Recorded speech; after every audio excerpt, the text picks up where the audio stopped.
നമ്മൾ ഇനി പോയിക്കൊണ്ടിരിക്കുന്നത് കാർഗിൽ വാർ മെമ്മോറിയൽ കാണാൻ വേണ്ടിയിട്ടാണ്. അപ്പം അതെന്താണെന്ന് ചോദിച്ചാൽ നിങ്ങൾക്കറിയാം, നമ്മളെ ഇന്ത്യയും പാകിസ്ഥാനും തമ്മിൽ 1999 ഒരു യുദ്ധം നടന്നിട്ടുണ്ടായിരുന്നു. ഏകദേശം 2 മാസത്തോളം നീണ്ടു നിന്ന യുദ്ധത്തിൽ അവസാനം നമ്മളാണ് അത് വിൻ ചെയ്തത്.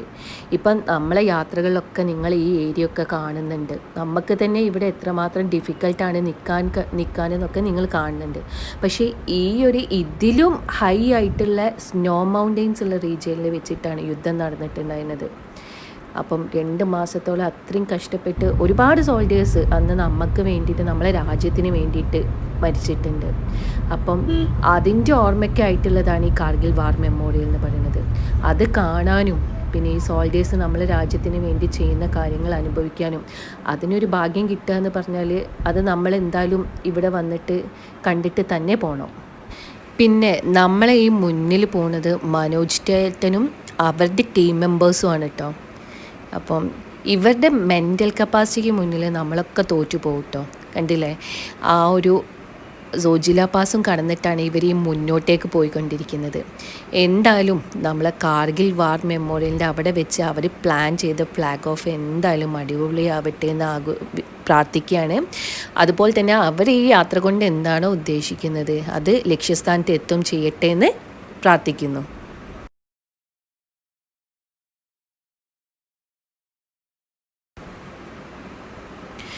ശരിക്കും ഇത്രയും എന്താ പറയുക ഡേഞ്ചറായിട്ടുള്ള ഒരു ഭൂപ്രകൃതിയാണ് ഈ ഭാഗത്തുള്ളത്. അതുകൊണ്ട് തന്നെ ഇവിടെ ഈ പൊല്യൂഷനും കാര്യങ്ങളൊക്കെ ഭയങ്കര കുറവായിട്ട്. കാരണം ഒരുപാട് ആളുകൾ എത്തിക്കഴിഞ്ഞ് ഇത് മിസ്യൂസ് ചെയ്യാൻ തുടങ്ങിക്കഴിഞ്ഞാൽ മാത്രമേ ഇവിടെ പൊല്യൂഷൻ നന്നായിട്ട് വരികയുള്ളൂ. അപ്പം ഒരു പൊല്യൂഷനും ഇല്ലാത്തതുകൊണ്ടാണ് ഇവിടെ ഈ വെള്ളം വരെ ഇതേ ഭംഗിയിൽ നിൽക്കുന്നത് കേട്ടോ. ഇവിടെ ഓരോന്നിനും ഈ ഭംഗി റിമെയിൻ ചെയ്യാൻ കാരണം എന്താ വിചാരിച്ചാൽ ആളുകൾ കുറവാണ്, പൊല്യൂഷനും കാര്യങ്ങളൊക്കെ കുറവാണ്. അതുകൊണ്ടാണ് എനിക്ക് തോന്നുന്നത് ലഡാക്ക് ഇപ്പോഴും ആ ഒരു ഭംഗിയിൽ നിൽക്കാൻ കാരണം ഈ ആളുകളുടെ അമിതമായ പ്രകൃതിയിലുള്ള കൈക്കടത്തലുകൾ ഇല്ലാത്തതുകൊണ്ടാണ് കേട്ടോ തോന്നുന്നത്.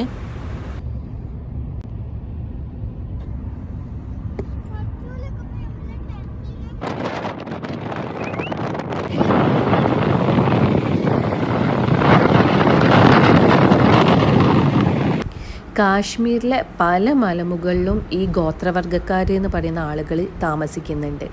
അവരിതാ മെയിനായിട്ട് 6 മാസം വിൻ്റർ സമയം ആവുന്ന സമയത്ത് അവർ മലമുകളിൽ നിന്ന് താഴേക്ക് ഇറങ്ങാൻ ചെയ്യാം. പിന്നെ സമ്മർ സീസൺ ആവുന്ന സമയത്താണ് ഇവരിങ്ങനെ തിരിച്ച് ഈ മൗണ്ടനിലേക്ക് തിരിച്ച് കയറുക. അതുകൊണ്ട് തന്നെ കാശ്മീരിൻ്റെ പല ഭാഗത്തും ഞങ്ങൾ പോകുന്ന വഴിയിൽ ഇങ്ങനെ ഈ കുതിര, ചെമ്മരിയാട് അതിനൊക്കെ കൊണ്ട് ആളുകൾ പോകുന്നത് ഇങ്ങനെ കണ്ടുകൊണ്ട് നിൽക്കുകയാണ് കേട്ടോ. കാരണം വിൻ്റർ സീസൺ ആയതുകൊണ്ട് അവർ മലയുടെ താഴ്വാരങ്ങളിലേക്ക് പോയിക്കൊണ്ടിരിക്കുകയാണ്.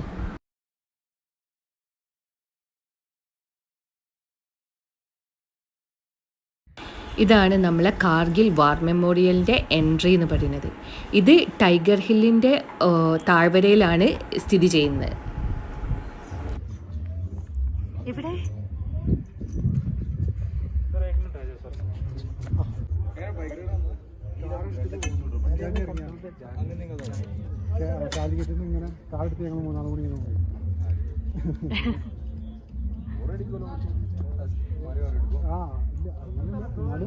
ഇപ്പം നമ്മളെ മുന്നിലുള്ളത് ട്രിവാൻഡ്രത്തുള്ളൊരു ആർമിക്കാരനാണ് കേട്ടോ. അപ്പം നമ്മൾ മലയാളികളാണെന്ന് പറഞ്ഞപ്പം അദ്ദേഹം വേഗം വന്ന് നമ്മളെ ഇവിടെ മൊത്തം ചുറ്റി കാണിക്കാൻ ഞങ്ങളെ കൂടെ തന്നെ ഉണ്ട്. ശരിക്കും ഇതിനകത്ത് കയറി കഴിഞ്ഞപ്പം ഒരു വായന്ന് ഒരു അക്ഷരം പോലും പുറത്തേക്ക് വരുന്നില്ല കേട്ടോ. ഭയങ്കര സൈലൻസാണ് ഫീൽ ചെയ്യുന്നത്. പിന്നെ നമ്മളെ രാജ്യത്ത് നടന്ന യുദ്ധത്തിൻ്റെ ഒരുപാട് കാര്യങ്ങൾ ഇവിടെ ഉണ്ട്. ഓപ്പറേഷൻ വിജയ് എന്നാട്ടോ ഈ ഒരു കാർഗിൽ വാർ അറിയപ്പെടുന്നത്. അന്ന് യൂസ് ചെയ്ത മിഗ് ഫ്ലൈറ്റാണ് അവിടെ കാണുന്നത്. പിന്നെ ഇപ്പം ഇവിടെ ഇങ്ങനെ ഫ്ലാഗ് ഓഫിൻ്റെ സമയം ആവാനാണ്. അതുകൊണ്ട് തന്നെ എല്ലാ ആർമിക്കാരും ഭയങ്കര തിരക്കാട്ടോ. എന്നാൽ പോലും നമ്മളെ മലയാളി ആർമിക്കാരെ നമ്മളെ കൂടെ നിൽക്കുന്നുണ്ട് കേട്ടോ. ഈ ഒരു ചെറിയൊരു വീട് പോലെ തോന്നുന്ന ഈ സംഭവം ഉണ്ടല്ലോ, ഈ സംഭവത്തിൻ്റെ ഉള്ളിലാണ് നമ്മൾ അന്ന് യൂസ് ചെയ്ത ഉപകരണങ്ങളും പിന്നെ പാകിസ്ഥാൻകാരെ കയ്യിൽ നിന്ന് പിടിച്ചെടുത്തിട്ടുള്ള വെപ്പൺസ്, പിന്നെ അവരെ തോൽപ്പിച്ച് അവരെ ഫ്ലാഗ് നമ്മൾ പിടിച്ചെടുത്തിട്ടുണ്ട്, അത് അതിൻ്റെ ഉള്ളിലുണ്ട്. അങ്ങനെ ഒരുപാട് എന്താ പറയുക, തന്ത്രപ്രധാനമായ ഡീറ്റെയിൽസും കാര്യങ്ങളൊക്കെ അതിനകത്തുള്ളത്. പക്ഷേ അതൊന്നും ഫോട്ടോ എടുക്കാനോ വീഡിയോ എടുക്കാനോ നമുക്ക് ഒരു അവകാശവും ഇല്ല കേട്ടോ. പിന്നെ അതല്ല, പക്ഷേ നമ്മളെ ഇന്ത്യൻ സിറ്റിസൺസിന് നമുക്ക് പോയി കാണാനുള്ള ഒരു അവസരം അതിനകത്തുണ്ട്. ഇത് നമ്മളെ കാർഗിൽ വീരമൃത്യു വരിച്ച സോൾജിയേഴ്സിൻ്റെ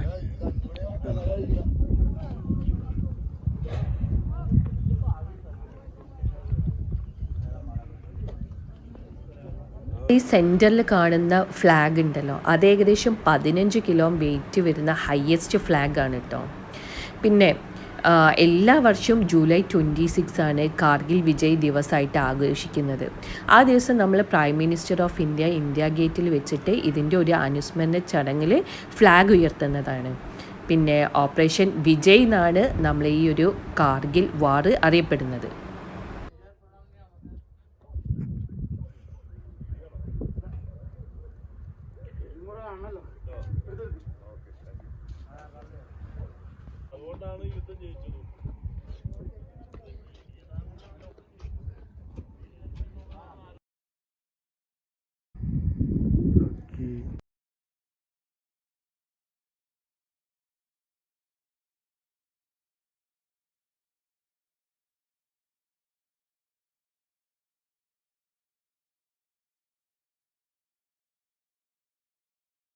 ചില സ്ഥലങ്ങളിൽ വന്നാൽ വ്ളോഗിംഗ് ഒക്കെ ചെയ്യാമെന്ന് പറയുകയാണെങ്കിൽ നമുക്ക് ബുദ്ധിമുട്ടുള്ളൊരു കാര്യമാണ് കേട്ടോ. അങ്ങനത്തെ ഒരു സ്ഥലമാണിത്. 100 കോടി ജനത നന്നായി ജീവിക്കുന്നതിന് വേണ്ടി ഇവിടെ ഒരുപാട് പേര് സ്വന്തം മരണം ഏറ്റുവാങ്ങി കിടക്കുന്ന ഒരു സ്ഥലമാണിത്. എന്തായാലും ഇവർക്കൊന്നും ഒരിക്കലും ഒരു മരണമില്ല കേട്ടോ. ഇവരെല്ലാവരും നമ്മൾ ഓരോ ഇന്ത്യക്കാരൻ്റെയും മനസ്സിൽ ഇവരിപ്പോഴും ജീവിക്കുന്നുണ്ട്. അപ്പം എന്തായാലും ഇതൊക്കെ കാണാൻ കഴിഞ്ഞത് വലിയ ഭാഗ്യമായിട്ടാണ് കാണുന്നത്. സമയം ഇപ്പോൾ 6 മണി ആയിട്ടുണ്ട്. നമ്മൾ പിന്നെ ഇപ്പോൾ കാർഗിലിലേക്കാണ് പോയിക്കൊണ്ടിരിക്കുന്നത്. അപ്പോൾ നമുക്ക് ഇന്ന് രാവിലെ സോനാമാർഗിൽ നിന്ന് വരുന്ന സമയത്ത് അവിടെ ആ ബ്ലോക്ക് കുടിഞ്ഞതുകൊണ്ട് തന്നെ നമുക്ക് കുറച്ച് ലാഗായിപ്പോയി. ഞങ്ങളിന്ന് ഓടി പിടിക്കാമെന്ന് വിചാരിച്ചിട്ടാണ് സോനാമാർഗിൽ എടുത്തിരുന്നത്. അപ്പോൾ ഇപ്പോൾ കാർഗിൽ വാർ മെമ്മോറിയൽ കണ്ടു, എക്സ്പ്ലോർ ചെയ്തു, ഇറങ്ങി. ശരിക്കും ഈ ജവാന്മാരെന്നൊക്കെ നമ്മൾ അവിടെ പോകുമ്പോൾ ശരിക്കും ഒരു ഗൂസ് ബോസ് മൂമെൻ്റ് ആണ്. നമുക്ക് ഈ രോമാഞ്ചം വരിക എന്ന് പറയുമല്ലോ, അതുപോലെ. അപ്പോൾ അതിൽ പല ഏരിയകളും റെസ്ട്രിക്റ്റഡ് ആണ്, നമുക്ക് കയറി കാണാൻ പറ്റില്ല. അതുപോലും നമ്മൾ 2 മലയാളി സോൾജിയേഴ്സ് ഉണ്ടായിരുന്നു അവിടെ. ഒരു കണ്ണൂരുള്ള ഒരു പുള്ളിയും അതുപോലെ തന്നെ ട്രിവാൻഡ്രത്തുള്ളൂ. അവർ 2 പേരും നമുക്ക് നന്നായിട്ട് ഹെൽപ്പ് ചെയ്തു. അവർ അതിൻ്റെ ഉള്ളിലേക്കൊക്കെ എൻട്രി ചെയ്യിച്ച് കംപ്ലീറ്റ് കാണിച്ചു തന്നു. അപ്പോൾ ഇപ്പോൾ ഏകദേശം 1 അവറോളം അവിടെ സ്പെൻഡ് ചെയ്തിട്ടാണ് എല്ലാം നല്ല രീതിയിൽ കണ്ടിട്ടാണ് നമ്മളിപ്പോൾ അവിടെ നിന്ന് ഇറങ്ങിയിരിക്കുന്നത്. അപ്പോൾ ഇനിയിപ്പോൾ 6 മണി കഴിഞ്ഞ സ്ഥിതിക്ക് ഇനിയിപ്പോൾ ഇവിടുന്ന് ഏകദേശം 20 കിലോമീറ്റർ ഉണ്ട് കാർഗിൽ ടൗണിലേക്ക്. അപ്പോൾ നമ്മൾ നൈറ്റ് ഡ്രൈവ് ചെയ്യണ്ട, പകൽ ഈ ഭംഗി ആസ്വദിക്കാൻ വേണ്ടിയിട്ടാണല്ലോ നമ്മൾ ഈ ട്രാവൽ ചെയ്യുന്നത്. അപ്പോൾ അതുകൊണ്ട് ബാക്കി നാളെ രാവിലെ കാർഗിലിൽ നിന്നിട്ട് ലേയിലേക്ക് നാളെ പോകാമെന്ന് വിചാരിച്ചിട്ടാണ് നിൽക്കുന്നത്. നമ്മളെ മലയാളികൾ എവിടെ ചെന്നാലും പൊളിയാണ് കേട്ടോ. ആ ഒരു സ്നേഹമൊക്കെ അത് പറയാതൊക്കെ വയ്യ. നമ്മൾ പോയ എല്ലാ സ്ഥലത്തു നിന്നും നമ്മൾ മലയാളികളെ മീറ്റ് ചെയ്തിട്ടുണ്ട്. അവർ കാണുമ്പോൾ തന്നെ നമുക്കൊരു സന്തോഷമാണ്.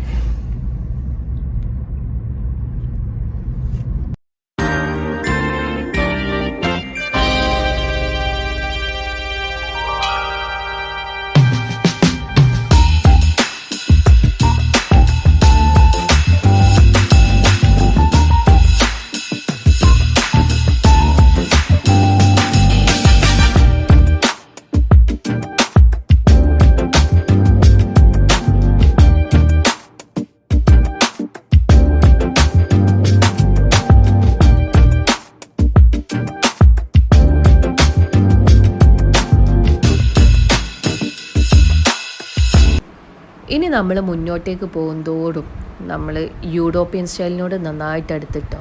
വല്ല കാനഡയിലോ സ്വിറ്റ്സർലാൻഡിലൊക്കെ പോയൊരു ഫീലിംഗാണ് ഇനി മുന്നോട്ട് പോകുന്തോറും. ലേ ടൗണും അതുപോലെ ലേനെ ചുറ്റിയിട്ടുള്ള എല്ലാ ഭാഗങ്ങൾക്കും വല്ലാത്തൊരു ഭംഗിയാണ് കേട്ടോ. സ്നോ കൂടി വീണ് കഴിഞ്ഞിരിക്കുകയാണെങ്കിൽ പിന്നെ ഈ ഭാഗങ്ങളൊന്നും ഭംഗി നമുക്ക് പറഞ്ഞറിയിക്കാൻ പറ്റില്ല, അത്ര അടിപൊളിയാണ്. നിങ്ങൾ ഈ സൈഡിലൊരു വ്യൂ നോക്കിട്ടോ. കാർ അവിടെ നിന്നിട്ട് നാച്ചുറലി വാഷ് ചെയ്യുന്നത് നമ്മളെ നാട്ടിലൊക്കെ ആണെന്നുണ്ടെങ്കിൽ കാർ വാഷിംഗ് സെൻറ്ററിലൊക്കെ കൊണ്ടുപോയിട്ട് കഴുകണ്ടേ, പക്ഷേ ഇവർക്ക് അതിൻ്റെ ആവശ്യമൊന്നുമില്ല. ഇതുപോലത്തെ നാച്ചുറലി വെള്ളം വരുന്ന കുറേ സോഴ്സുകളുണ്ട്. കാട് കഴുകുന്നുണ്ട്, അതുപോലെ തന്നെ വലിയ വലിയ ടാങ്കറുകൾ വന്നിട്ട് അതിൽ നിന്ന് വെള്ളം കളക്ട് ചെയ്യുന്നുണ്ട്. അതൊക്കെ വല്ലാത്ത അനുഭവങ്ങളാണ് കേട്ടോ. നമുക്ക് നമ്മളെ നാട്ടിലൊന്നും കാണാൻ പറ്റാത്ത ചില കാഴ്ചകൾ. ഇത് നമ്മൾ ബോർഡ് എടുത്തു. ഇത് നമ്മൾ ദ്രാസ് ടൗണിലേക്ക് നമ്മൾ എത്തിയിരിക്കുകയാണ്. The second coldest inhabited place in the world. Second coldest ആണ് കേട്ടോ. ഇപ്പം നമ്മൾ ഈ ദ്രാസിലൂടെ പോയിക്കൊണ്ടിരിക്കുന്ന -1 ഡിഗ്രിയിൽ തന്നെയാണ് കേട്ടോ. പക്ഷേ ഇവിടെയൊക്കെ എന്ന് വെച്ചാൽ സൺറൈസ് ഉണ്ട്, ചെറുതായിട്ടൊരു ചൂടും ഫീൽ ചെയ്യുന്നുണ്ട്, നമുക്ക് അഡ്ജസ്റ്റ് ചെയ്യാൻ പറ്റും. പക്ഷേ രാത്രി സമയത്ത് നമ്മൾ ദ്രാസിൽ നിന്ന് കഴിഞ്ഞിരിക്കുകയാണെങ്കിൽ ഈ സൺറൈസ് ഒന്നും എത്താത്ത കാരണം വൻ തണുപ്പായിരിക്കും. നമുക്ക് നിൽക്കുക എന്ന് പറഞ്ഞാൽ അത്രയും തണുത്തിട്ടായിരിക്കും. അപ്പം ഇനിയിപ്പോൾ തണുപ്പിന് ഇഷ്ടപ്പെടുന്നവരാണെങ്കിൽ ഇവിടെ സ്റ്റേ ചെയ്യാൻ പറ്റും കേട്ടോ. പിന്നെ ഒരു കാര്യം ഉണ്ട് കേട്ടോ, നമ്മൾ ഇപ്പം ഈ കാശ്മീരിലേക്ക് കയറി തൊട്ടിട്ട് നമ്മൾ പോകുന്ന സമയത്ത് നമ്മൾ ഗ്ലാസ് താഴ്ത്തിയിട്ടിട്ടാണ് പോകുന്നത്.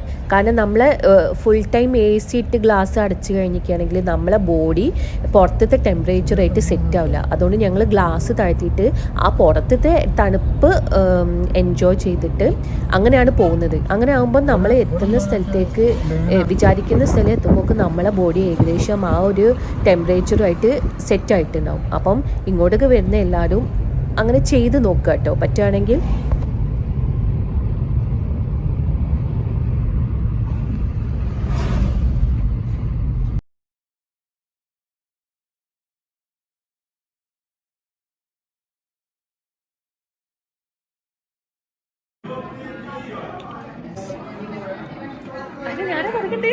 നിങ്ങളെന്നെ തുടങ്ങണ്ടേ? ഒരു പേടി വേണ്ട, ഞാനൊക്കെ ഒരു ഇൻട്രസ്റ്റ് ഉണ്ടല്ലോ. Welcome back to tripping with AJ. അപ്പോൾ നമ്മൾ സോനാമാർഗിൽ നിന്ന് ലഡാക്ക് കയറി. ലഡാക്കിൽ അടിപൊളി എക്സ്പീരിയൻസ് ആയി. പിന്നെ അതിലും വലിയൊരു എക്സ്പീരിയൻസ് ആയിട്ട് 2 ഗസ്റ്റിനെ കിട്ടിയിട്ടുണ്ട്. എല്ലാവർക്കും അറിയായിരിക്കും, നമ്മളെ ഷഹല പഠിക്കലും പിന്നെ നമ്മളെ ഷാനിക്കും. അവരാണ് ഇന്ന് ഞങ്ങളെ കൂടുതലുള്ളത്. ഇനി ബാക്കിയൊക്കെ അവര് പറയൂ. വേഗം കിട്ടുന്നതല്ലേ ഷാനിക്ക, ബാക്കിയൊക്കെ ഇനി ഓര് പറയുന്ന പറഞ്ഞിട്ട്. ശരിക്കുണ്ടല്ലോ, നിങ്ങൾ ഇന്ന് സോനാമാർഗിൽ നിന്ന് സ്റ്റാർട്ട് ചെയ്തു. നമ്മളിങ്ങനെ കാണാൻ ഒരുപാട് നിമിത്തങ്ങളൊക്കെ ഉണ്ട് കേട്ടോ. ഇതിന് സ്പെഷ്യൽ താങ്ക്സ് ടു ഇന്ത്യന്റെ പ്രസിഡന്റ്. ഇന്ന് പ്രസിഡന്റ് 6 മണിക്കൂറോളം ബ്ലോക്ക് ആയതുകൊണ്ട് നമുക്ക് രണ്ടുപേർക്കും പരസ്പരം കാണാൻ പറ്റി. അപ്പൊ നമ്മളെല്ലാരും കൂടി ഇന്നിപ്പം ഇവിടെ കാർഗിലാണ് സ്റ്റേ ചെയ്യുന്നത്. ഉണ്ടായിരുന്നു ഒരു ഡ്രൈവിംഗ് എക്സ്പീരിയൻസ്. അടിപൊളിയായിരുന്നു. കാരണം എന്താ വെച്ചിട്ടുണ്ടെങ്കിൽ നമ്മളൊരു യാത്രികൻ എന്നുള്ള രീതിയിൽ ഒരാൾ യാത്ര ചെയ്യുമ്പോൾ 2 സൈഡിലും ഈ മലനിരകളാണെന്നുണ്ടെങ്കിലും നമ്മൾ കാണുന്ന നോർമലി നാട്ടിൽ ഒരുപാട് ലാൻഡ്സ്കേപ്പുകളും കാര്യങ്ങളും ഉണ്ട്. പക്ഷെ അതുപോലൊന്നും അല്ലാതെ പല മലകൾക്കും പല കളേഴ്സ്. നമ്മൾ പോലും വണ്ടറായിപ്പോകും. ഒരു വളവ് തിരിയുമ്പം സൂര്യൻ അടിക്കുമ്പം റെഡ് ആണെങ്കിൽ മറ്റേ ഗ്രീന്, അതുപോലെ വൈറ്റ് പ്യുവർ സ്നോ ഉള്ള മൗണ്ടൈൻസ് എല്ലാം അടിപൊളിയാണ്. അതൊന്നും നമുക്ക് പറഞ്ഞറിയിക്കാൻ പറ്റില്ല. അതൊക്കെ ചെയ്തിട്ട് അറിയാം, എക്സ്പീരിയൻസ് ചെയ്യാം. അതൊക്കെ ഇതിന്റെ ശേഷം ഇങ്ങനെ ഓരോ സാധനങ്ങൾ ഇതിന് ശേഷം വരുന്നതാണ്. അപ്പം ഒരു ഡ്രൈവിംഗ് പാഷനേറ്റിൽ നിൽക്ക് ഈ ഹൈവേസ് എങ്ങനെയുണ്ട്? ഹൈവേസ് അടിപൊളിയാണ്. കാരണം നമ്മൾ പ്രത്യേകിച്ച് BR ആണ് മെയിൻറ്റെയിൻ ചെയ്യുന്നത്. അതിന്റെ ക്വാളിറ്റി ഉണ്ട്. അപ്പോൾ സോജില പാസ് ആയിരുന്നു ഞങ്ങൾക്ക് കയറുമ്പം കൺസേൺ ഉള്ളൊരു പാസ് ഉണ്ടായിരുന്നു. എല്ലാവരും പറഞ്ഞ് പേടിപ്പിച്ചൊരു പാസ്സായിരുന്നു അത്. വേൾഡിലെ സെക്കൻഡ് ഡേഞ്ചറസ് പാസ്സാണെന്ന് പറഞ്ഞിട്ട്. പക്ഷേ അതൊക്കെ ഇന്റർലോക്ക് ചെയ്ത് തുടങ്ങുന്നുണ്ട്. ഇനി ഒരു മേ ബി ഒരു വർഷം 2 വർഷം കഴിഞ്ഞ് വരുന്നവർക്ക് കുറച്ചും കൂടെ സിമ്പിൾ ആവും. ടണലും വരുന്നുണ്ട്. അപ്പോൾ അതുകൊണ്ട് തന്നെ സംഭവം അടിപൊളിയാവും. അപ്പം ഒന്നുകൊണ്ടും പേടിക്കണം, യാത്ര ചെയ്യാനൊക്കെ സേഫാണ്, അടിപൊളിയായിട്ട് കയറി പോരാം. പിന്നെ ഫാമിലി ആയിട്ട് വരുമ്പോഴൊക്കെ മണാലിയിൽ നിന്ന് ലേ ഒറ്റയടിക്ക് എടുക്കാതെ കഴിയുന്നതും ജമ്മു ശ്രീനഗർ വഴി ആൾട്ടിറ്റ്യൂഡ് പതുക്കെ കയറി സ്റ്റേ ചെയ്ത് പോകും. അതാകുമ്പോൾ നമുക്ക് ബോഡി ഒന്നുകൂടെ സെറ്റാണ്. നിങ്ങൾ എന്തൊക്കെയാ പ്രിക്കോഷൻസ് നിലവിൽ എടുത്തിട്ടുള്ളത്? ടാബ്ലറ്റ്സ് ഡയമോക്സ് ഇന്ന് മുതൽ സ്റ്റാർട്ട് ചെയ്തു. ഞാൻ 1 എടുക്കാൻ തുടങ്ങി, ഇവർ 2 ഹാഫ് എടുക്കുന്നുള്ളൂ. പിന്നെ വേറെ ഒന്നും ഇല്ല. പിന്നെ ഒരു ഓക്സിജൻ സിലിണ്ടർ വാങ്ങി വെച്ചിട്ടുണ്ട്. അത് ചിലപ്പോൾ കാർത്തുങ്കള കയറുകയാണെങ്കിൽ ഇൻകേസ് എന്തെങ്കിലും വരികയാണെങ്കിൽ ജസ്റ്റ് ഒരു ഓക്സിജൻ സിലിണ്ടർ വാങ്ങി വെച്ചിട്ടുണ്ട്. കാർത്തുങ്കള കയറാതെ മണാലി പോകാൻ പറ്റൂലല്ലോ. അല്ല, കാർത്തുങ്കള കയറാതെ പോകാം. അതായത് നമ്മൾ ലേന്ന് കാരു പോയിട്ട് കാരൂന്ന് ലെഫ്റ്റ് എടുത്തിട്ടാണ് കാർത്തുങ്കള പോവാം. അത് നുബ്ര വാലി പോകുന്ന വഴിയാണ്. അത് തിരിച്ചു വന്നിട്ട് പിറ്റേന്ന് കാരൂ പോയിട്ട് നമ്മൾ പാങ്ങോങ്ങിലേക്ക് പോകും. അത് കഴിഞ്ഞിട്ട് നേരെ താഴേക്ക് സർച്ച് വഴി മണാലിയിലേക്ക് പോകും. സർച്ച് അതുപോലെ കുറച്ച് നമുക്ക് ഒറ്റയടിക്ക് ഇറങ്ങാൻ പറ്റില്ല. നമ്മൾ 4 മണിക്കൂർ ഡ്രൈവ് ഉള്ളൂ എന്ന് പറഞ്ഞിട്ട് കാര്യമില്ല, 2 ദിവസമായിട്ട് നിന്ന് ഇറങ്ങണം. സാധാരണ എല്ലാവരും ആ വഴി ഒറ്റയടിക്ക് കയറുക ചെയ്യാം. അതാകുമ്പോൾ പെട്ടെന്ന് നമ്മൾ മണാലി ഒരു 9,000 അടി ഹൈറ്റിൽ നിന്ന് പെട്ടെന്ന് 18,000 അടിയിലേക്ക് വരുമ്പോൾ അതിൻ്റെതായ ബുദ്ധിമുട്ടുകളുണ്ട്. ഡിഫറൻസ് എന്തായാലും. അപ്പം നമ്മളിതാ ഭക്ഷണം കഴിച്ചുകൊണ്ടിരിക്കുകയാണ്. ഇതാ സെലിബ്രിറ്റി ഇവിടെ ഉണ്ട്, നല്ല തട്ടാട്ടോ, കിട്ടിയ ചാൻസ് നല്ല മുതലാക്കിണ്ട്. പിന്നല്ല ഞങ്ങൾ കുറച്ച് ദിവസം എന്നും റൊട്ടിയും ചോറോ ദാലോ പിന്നല്ല അങ്ങനെ നല്ല ഫുഡ് കിട്ടിയല്ല, അപ്പൊ നല്ല ടട്ടല്ലേനു.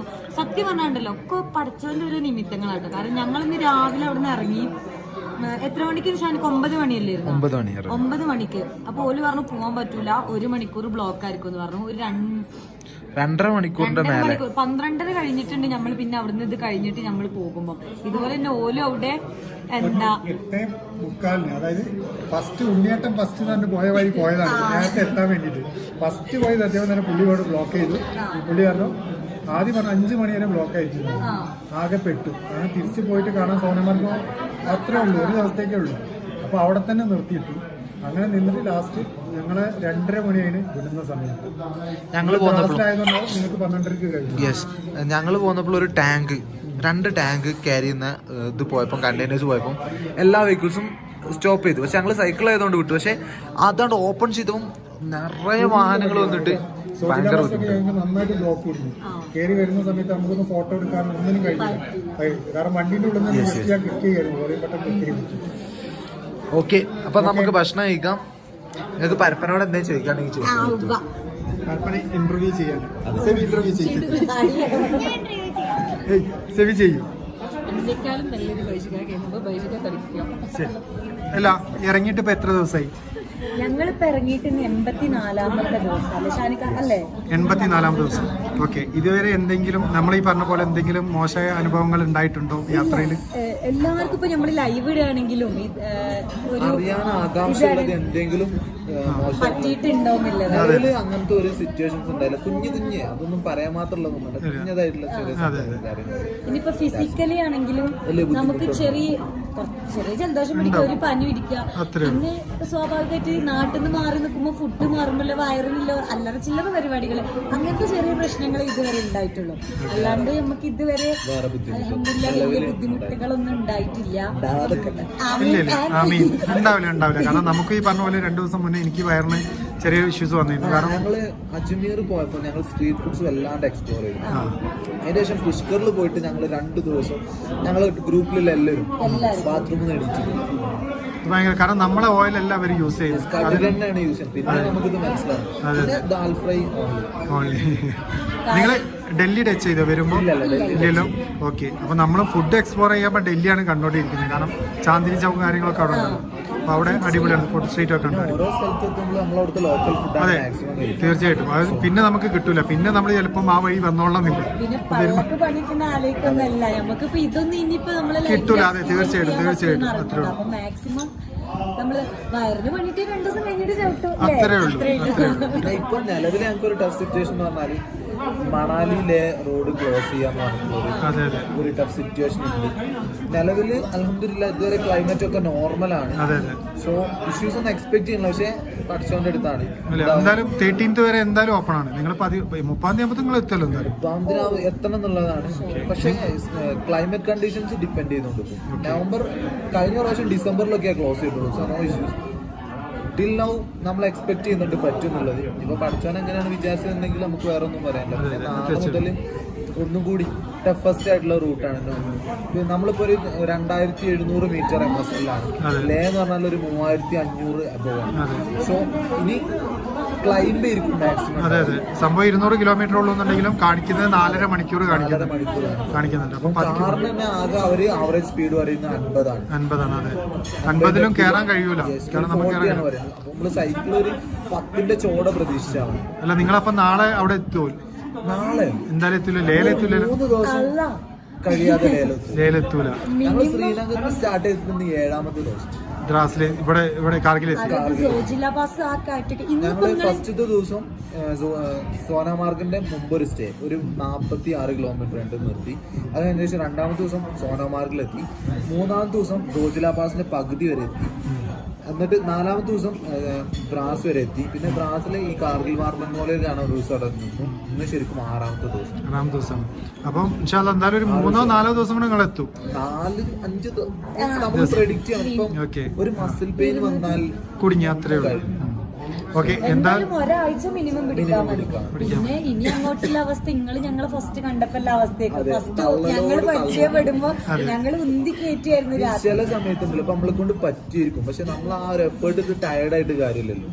ആ കയറ്റം കയറി ഇപ്പൊ നമ്മള് നാട്ടിൽ നിന്ന് ഇറങ്ങുമ്പോൾ നാട്ടിൽ നിന്ന് റൈഡ് ചെയ്യുമ്പോൾ ഒരു വലിയൊരു കയറ്റം ഉണ്ടെങ്കിൽ അത് കഴിഞ്ഞ് നമുക്ക് ഇറക്കേണ്ടത് നല്ല കോൺഫിഡൻസ്. പക്ഷെ നമുക്കിത് മുമ്പൊക്കെ എങ്ങനെ റോഡ് എന്ന് അറിയില്ല. സോ ആ കയറ്റം നമ്മൾ സ്ട്രെയിൻ ചെയ്ത് കയറ്റിയാൽ വീണ്ടും അടുത്തത് വീണ്ടും കയറ്റാണെങ്കിൽ നമ്മൾ സ്റ്റക്ക് ചെയ്ത് പോകും.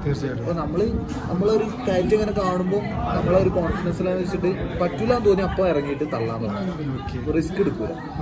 അപ്പൊ എന്തായാലും നമ്മള് നാളെ ലേയില് ലോക്കലി എക്സ്പ്ലോർ ചെയ്യും.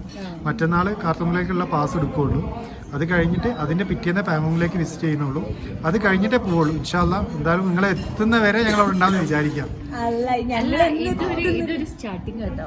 ഇവിടുന്ന് കഴിഞ്ഞാല് നമ്മള് ഫറോക്കിയൻസ് ആണ്. നമ്മള് കോഴിക്കോടും മലപ്പുറമാണ്. അതത്രേ ഉള്ളൂ. ഇതൊരു സ്റ്റാർട്ടിങ്. ഞാൻ എന്റെ ഡിഗ്രി കോളേജിലൊന്നും പോയില്ല. പക്ഷെ മാഷാണെന്ന് മാത്രം.